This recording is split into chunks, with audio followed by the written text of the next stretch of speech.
तर नमस्कार मित्रांनो. तर विषय कसा आहे मित्रांनो, आता आपण बाबांचं दर्शन घेऊन आता निघालो आपण कोल्हापूरला, कारण आज शेवटची खरेदी होती आणि आज आपल्याला दुसरं एक काम होतं, म्हणजे खरेदी करून येऊन डायरेक्ट आपल्याला तिकडे जायचं होतं, कारण दिदीचं आज केळवण होतं. मग डायरेक्ट आलो बघा बावड्यात आलो. म्हणलं मिसळ तर खायला लागणार, आणि ते मिसळचं लोकेशन जर तुम्हाला माहिती नसलं तर भगव्या चौकात आपली बावडा मिसळ मिळते बघा.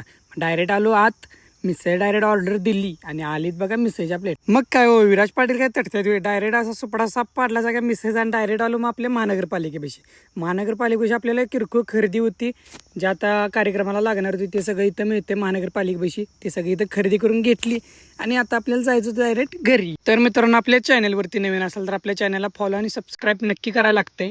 आता आपण आलो पारगाव मध्ये, तिथं आपल्या दिदीचं केळवण करणार होती आपली आत्ती. तर चला पाहूया आपलं सिनेमॅटिक व्हिडिओ केळवणचं.